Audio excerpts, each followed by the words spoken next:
கூடிய சீக்கிரம் கும்பிடு போடுற வீடியோவை நீங்க காவல்துறை தரப்புல இருந்து நீங்க பாப்பீங்கன்னு நினைக்கிறேன். அவங்க எல்லாம் அடிச்சும் பார்த்தாச்சு, அவுத்தும் பார்த்தாச்சு, என்னடா அவங்க எல்லாம் பண்றது அப்படின்ற மாதிரியான நிலைமை தான் இப்ப போலீஸுக்கு இருக்கு. சரி, யாரு இவங்க எல்லாம் எந்த தற்கொலை கூட்டம், எதுக்கு இப்படி ஆடிக்கிட்டு இருக்காங்க அப்படின்றத சொல்லிடுறேன். அதாவது விருதுநகர் மாவட்டம் அருப்புக்கோட்டையில உள்ள ஸ்ரீ சௌடாம்பிகா பாலிடெக்னிக் ஸ்டூடெண்ட்ஸ் தான். இவங்க பாலிடெக்னிக் காலேஜ் கேம்பஸுக்குள்ள பொங்கல் செலிப்ரேஷன் பண்ணிட்டு செலிப்ரேஷன் முடிஞ்சு வெளியில வரும்போது அவங்க இந்த இருசக்கர வாகனங்கள்லாம் வச்சிருப்பாங்க.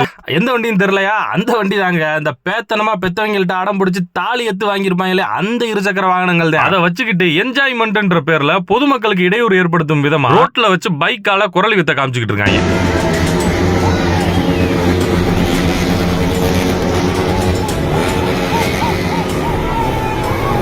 இவங்க பண்ண அந்த சில்லற சேட்டையில அந்த ஏரியால கொஞ்ச நேரத்துக்கு போக்குவரத்து பாதிக்கப்பட்டிருக்கு. கண்டிப்பா எனக்கு தெரிஞ்ச 100க்கு 120% விருதுநகர் போலீஸ் விறுவிறுன்னு வந்து வீராப்பா வில்லங்கம் பண்ண இந்த வீணா போன விந்துக்களை விரிச்சடிச்சு வீங்கின கண்ணத்தோட கும்பிடு போட்டு மன்னிப்பு கேட்ட வீடியோ நீங்க பாப்பீங்க. அதே மாதிரி நீங்க விருதுநகர் போலீஸ் கண்ணில் படும் வரை இந்த வீடியோவை விறுவிறுன்னு ஷேர் செய்யவும்.